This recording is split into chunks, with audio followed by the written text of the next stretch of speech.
Hi నమస్తే welcome to Myra media. నేను మీ కేవీఆర్. మింగ మెతుకులేదు కానీ మీసాలకు సంపంగా నూనె అని ఏదో సామెత చెప్తుంటారు కదా. ఈయననే బీదర్పులు అరుస్తుంటారు. ఎవరు? మన చంద్రబాబు గారు, ఆంధ్రప్రదేశ్ ముఖ్యమంత్రి గారు.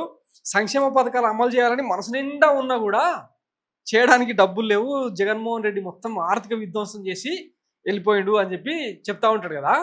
ఇప్పుడు ఈ స్టోరీ అంతా ఎందుకు చెప్పాల్సి వస్తుందంటే, రీసెంట్గా ఇక అమరావతి ల్యాండ్ పూలింగ్ పేరుతో రెండో విడత మరో 40,000 ఎకరాలను కొల్లగొట్టి ఇక మన కులపోలతోన, మన సామాజిక వర్గపు నేతలతోన రియల్ ఎస్టేట్ వ్యాపారం చేయించడం మనకు బాగా వెనుతో పెట్టిన విద్య కదా. ఇక్కడ హైదరాబాద్లో పబ్లిక్ సెక్టర్ యూనిట్లను మూసేయించి మన అయినోళ్లకు కులపోలకు ఎట్లా కట్టబెట్టినామో, దాన్ని అభివృద్ధి అని ఎట్లా ఎలివేషన్లు ఇచ్చినామో చూసినాం కదా.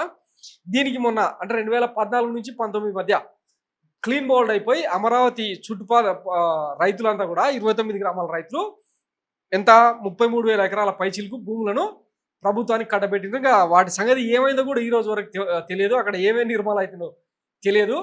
అయితే ఇప్పుడు తాజాగా ఈ 44,000 ఎకరాలకు సంబంధించి ఇంకా వీళ్ళు తీసుకొస్తున్న ఎలివేషన్స్ ఏంటంటే, ఒక కొత్త బస్ స్టాండు, తర్వాత ఇంటర్నేషనల్ ఎయిర్పోర్టు, ఒక స్పోర్ట్స్ సిటీ, అందులో భాగంగా 100 ఎకరాల్లో ఇదో ఇట్లా క్రికెట్ స్టేడియం అనమాట. ప్రపంచంలోనే అత్యంత పెద్ద క్రికెట్ స్టేడియాన్ని ఇక్కడ నిర్మించేందుకు ఇట్లా గ్రాఫిక్ డిజైన్లు రెడీ చేసి వదులుతా ఉన్నారు. ఇది బయట నడుస్తున్న చర్చ కాదు. ఆంధ్రప్రదేశ్లో ప్రభుత్వం నిర్వహిస్తున్న ఒక ట్విట్టర్ అకౌంట్లో పెట్టిన ఫోటో ఇది. గతంలో ఇట్లాంటి పబ్బుగుత్తి నిర్మాణాలు, ఇడ్లీ పాత్ర నిర్మాణాలు ఇంకా చూసినాం కదా. ఆ బాహుబలి నిర్మాణాలు ఏమైనా తెలియదు కానీ అవి కాకముందే ఇప్పుడు మరొకసారి ఈ ఇంటర్నేషనల్ క్రికెట్ స్టేడియం కోసం ఇక బీసీసీఐ అనుమతులు ఇచ్చిందంట. పెద్ద ఎత్తున ఫండింగ్ చేయబోతుంది. ఇక తొందరలోనే మనం కట్టేస్తాం.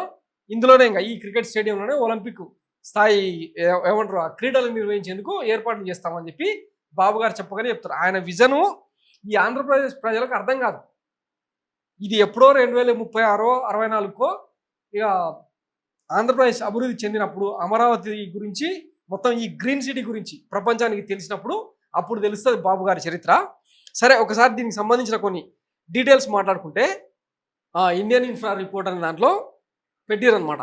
India's largest cricket stadium coming in Amaravati with a massive 132,00,000 seating capacity. BCCI funding 60% of stadium cost. BCCI also committed to assign 10 international match per year అని చెప్పి ఒక ట్విట్టర్ అకౌంట్ అనమాట. అంటే దీని ఉద్దేశం ఏంటంటే, భారతదేశంలోనే కాదు, ఆ మాటకు వస్తే ప్రపంచంలోనే లార్జెస్ట్ క్రికెట్ స్టేడియం ఎంత 132,000 మంది సీటింగ్ కెపాసిటీతో ఈ స్టేడియాన్ని నిర్మించబోతున్నారు. మొత్తం అంటే ఈ గ్రౌండ్కి అయ్యే ఖర్చుకు 60% బీసీసీఐనే ఫండింగ్ చేయబోతా ఉన్నది. ప్రతి ఏడాది 10 ఇంటర్నేషనల్ మ్యాచ్లు ఈ అమరావతి స్టేడియంలో నిర్వహించేందుకు బీసీసీఐ సుముఖత వ్యక్తం చేసింది అని చెప్పి ట్వీట్ అనమాట. ఇంక దీనికి కొంతమంది చేసిన రీట్వీట్లు ఏంటంటే, Joy Bhattacharya, India has over 40 running international cricket stadiums. They can't promise 10 international matches a year to the Eden Gardens or the Wankhede stadium. So I can't see where this is coming from. So భారతదేశంలో క్రికెట్ స్టేడియం అంటే ఓ Chinnaswamy stadium, తర్వాత ఓ Mohali stadium, తర్వాత Delhi Feroz Shah Kotla stadium. ఇంకా వీటికంటే బాగా fan following, cricket అంటే ఒక మతంగా మారింది వాంకడే స్టేడియం, తర్వాత ఈడెన్ గార్డెన్స్. వీటన్నిటిలోనే ఏడాదికి 10 ఇంటర్నేషనల్ మ్యాచెస్ నిర్వహించడానికి కుదరట్లేదు. ఎందుకంటే రీసెంట్గా నరేంద్ర మోడీ తన సొంత రాష్ట్రంలో అహ్మదాబాద్లో నరేంద్ర మోడీ క్రికెట్ స్టేడియం పేరుతో సేమ్ ఇంతే ఫిగర్తో 135,000 సీటింగ్ కెపాసిటీతో ఆఖరికి లాస్ట్ ఇండియా ఆతిథ్యం ఇచ్చిన వరల్డ్ కప్ను ఫైనల్ అక్కడనే నిర్వహించిన సంగతి తెలిసిందే కదా. ఎప్పుడైతే ఆ అహ్మదాబాద్ నరేంద్ర మోడీ స్టేడియం అందుబాటులోకి వచ్చిందో, ఇక ఈ మెయిన్ స్టేడియంస్ అన్నిటికి కూడా వాటి ప్రాతినిధ్యం తగ్గిస్తూ వచ్చిరనమాట. బెంగళూరు చిన్నస్వామి స్టేడియం కావచ్చు, చెన్నై చిదంబరం స్టేడియం కావచ్చు, ఈ అన్నిటికీ మ్యాచ్లలో కోత విధిస్తూ ఎట్లా చేస్తున్నారో చూసినాం కదా. ఇవన్నీ పక్కన పెడితే ఇప్పటికంటే వైజాగ్లో ఒక ఇంటర్నేషనల్ క్రికెట్ స్టేడియం ఉంది, హైదరాబాద్లో ఉప్పల్ స్టేడియం ఉంది. వీటికి కూడా మ్యాచ్లు కేటాయించడానికి ఇబ్బంది పడతా ఉన్నాం. ఎందుకంటే ఆ నార్త్ డామినేషను, క్రికెట్లో కూడా రాజకీయాలు మామూలు కాదు, అట్లాంటిది ఆ నార్త్ డామినేషన్ నుంచి పక్కకు తప్పించి ఈ అమరావతి స్టేడియానికి 10 మ్యాచ్లు తీసుకొస్తారంటే మామూలు విషయం కాదు కదా. గతంలో ఇదేది champions trophy mini world cup జరిగినప్పుడు దుబాయ్లో ఫిబ్రవరి 24 తారీఖున పాకిస్తాన్తో ఇండియా మ్యాచ్ జరిగింది కదా. ఆ రోజు మన నారా లోకేష్ గారు చిన్నబాబు గారు పోయి అక్కడ జైషాతో మీటింగ్ సందర్భంగా ఇక మన పచ్చపత్రికలు ఇచ్చిన ఎలివేషన్లు అన్నీ తెలుసు కదా. అంతర్జాతీయ క్రికెట్ స్టేడియాన్ని అమరావతిలో నిర్మించేందుకు మీ సహకారం కావాలి అంటే ఆయన సుముఖంగా మద్దతు తెలిపిండు, సుముఖత వ్యక్తం చేసిండు. ఇంకా దాని తాలూకు సిమ్టమ్స్ ఇవన్నమాట. ఇదంతా అయ్యే పనేనా? దీనికి కొంతమంది క్రికెట్ అనలిస్టులు ఏం పెడతా ఉన్నారంటే, a case of Chandrababu Naidu's propaganda machine working overtime. Venkatesh అని ఈయన క్రికెట్ కామెంటేటర్ అండ్ అనలిస్ట్ అనమాట. సో ఇట్లాంటి వాళ్ళంతా కూడా ఇదంతా హంబక్ ఉల్లేఖ ముచ్చట అని చెప్తా ఉన్నారు అనమాట. సో ఇక ఈ 44,000 ఎకరాలకు సంబంధించి ఇప్పటికే తీసుకున్న 33,000 ఎకరాలు, దాని చుట్టూ ఇంకా భూపందరం చేసి 55,000 ఎకరాలకు పెంచుకున్నారు కదా. దాంతోపాటు ఇంకొక 45,000 ఎకరాలను సమీకరిస్తే ప్రపంచంలోనే అతిపెద్ద ఇక రాజధాని ఓన్లీ అమరావతిలోనే ఉంటుంది. ఇంకా దానికి గ్రీన్ ఫీల్డ్ అని ఇక రకరకాలు ఏమంటారు వాటర్లో తేలే రాజధాని అని చెప్పి ఇంక ఎట్లాంటి ఏమంటారు ఎలివేషన్స్ ఇస్తా ఉన్నాను చూసినాం కదా. ఇప్పుడు ఆ 44,000 ఎకరాల సమీకరించేందుకు 1,00,000 కోట్లు అప్పు చేయాలి.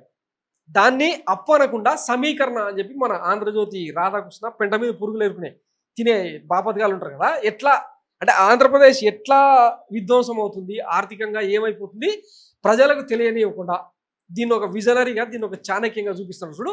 ఇది హైలైట్ అనమాట.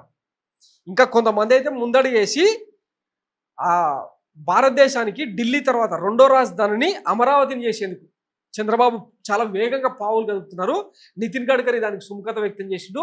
కొన్ని సీక్రెట్ నివేదికలు రీసెంట్గా బయటపడ్డాయి.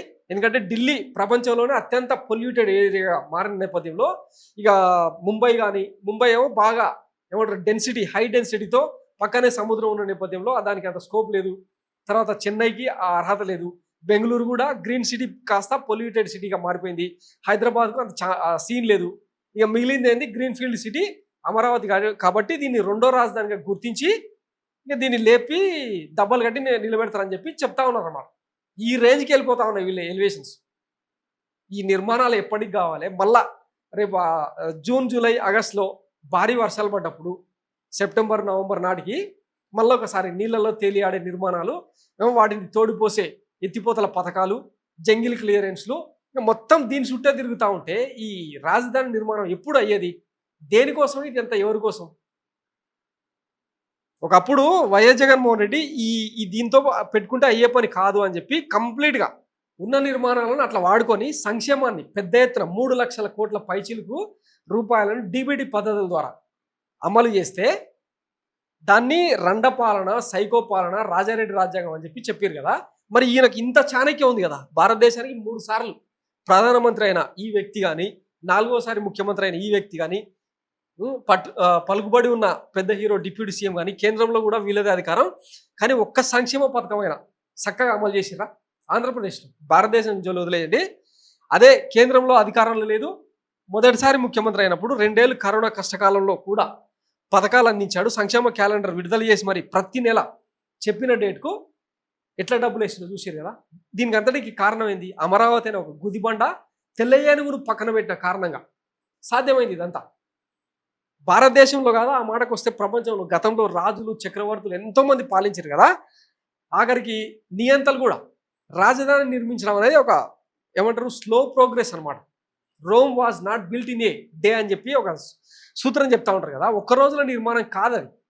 కానీ వీళ్ళకు ఏం రోగమో మరి ఏక బిగిన 1,00,000 ఎకరాలను 1,00,000 కోట్లను మొబిలైజ్ చేసి అక్కడ కట్టడం ఏందో, దీని వెనకాల ఉన్న కుంభకోణం ఏందో అర్థమైన రోజు ఇక ఆంధ్రప్రదేశ్ ప్రజలు వీళ్ళకు చేసే సన్మానాలు ఎట్లుంటాయో చూద్దాం. తొందరలోనే దానికి అంటే టైం కూడా ఉంది.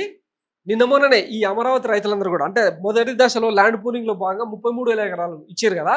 అసలు ఏమి ఇంచు కూడా అభివృద్ధి జరగలేదు. తమకి చెప్పిన కమిట్మెంట్ ప్రకారం ప్రతి ఎకరానికి 1,250 గజాలు, తర్వాత అభివృద్ధిలో భాగస్వాములను చేస్తామన్న ఆ కౌలు డబ్బులు కావచ్చు ఏవి కూడా దక్కట్లేదు అని చెప్పి వాళ్ళు హైకోర్టును ఆశ్రయిస్తూ ఉన్నారని చెప్పి కథనాలు వినిపిస్తూ ఉన్నాయి. అంటే తొలి దశలో ఎవరైతే స్వచ్ఛందంగా భూములు ఇచ్చారో వాళ్ళే తిరగబడుతున్న నేపథ్యంలో మరి ఇలా ఉండకోరు ముచ్చట్లు ఏ దిశగా వెళ్తాయో వేచి చూద్దాం. ఇప్పటికే వరల్డ్ బ్యాంకు, ఐడిబిఐ బ్యాంకు ఎట్లాంటి కండిషన్ల మీద ఆ డబ్బులు ఇస్తున్నారో ఈ రాష్ట్ర ప్రజల దృష్టికి తీసుకురాకుండా ఈ పచ్చపత్రికలు, తర్వాత పచ్చ డిజిటల్ మీడియా ఎట్లాంటి రాతలు, ఎలివేషన్లు ఇస్తా ఉన్నాయో గుర్తించకపోతే ఆంధ్రప్రదేశ్, అమరావతి మొత్తం ఇంకా జీవితకాలం కప్పం కడుతూనే ఉండాలి వరల్డ్ బ్యాంకుకు అండ్ జాతీయ సంస్థలకు. ఇదైతే గుర్తుపెట్టుకోండి. ఇక పోతే ఈ 1,00,000 ఎకరాలతో ఈ భూదాహం వీళ్ళ ధనదాహం ఆగుతుందా అంటే ఆగదు. సో ఇంక ఏం చేయాలి నెక్స్ట్ అంటే తడ నుంచి మన ఉత్తరాంధ్ర శ్రీకాకుళం దాకా మొత్తం సిఆర్డిఏ కిందికి తీసుకొచ్చి చేస్తే ఇంకా అయిపోతుంది కదా. ఆ ఆలోచన ఎవరైనా చెప్పండి కొంచెం, వీలైతే ఆ సలహాలు ఏమైనా ఇచ్చేటోళ్ళు. ఈ పొంగూరు నారాయణ అడ్డం పెట్టుకుని ఈ 1,00,000 ఎకరాల దాకానే లిమిట్ అయిపోయారు, కానీ అది కాదు పద్ధతి. ఎక్కడ తడ నుంచి తిరుపతి నుంచి చిత్తూరు నుంచి శ్రీకాకుళం దాకా మొత్తం సిఆర్డిఏ పరిధిలోకి తీసుకొచ్చి మొత్తం అతిపెద్ద ప్రపంచంలో ఇంకెవ్వడు నిర్మించలేని రాజధాని నిర్మిస్తే మన ధనదాహం భూదాహం తీరుతుందేమో ఒకసారి బాబు గారికి ఆయన అస్మదీయులకు తస్మదీయులకు చెప్పే ప్రయత్నం చేయండి. Thanks for watching my media. నేను మీ కేవీఆర్. Thank you.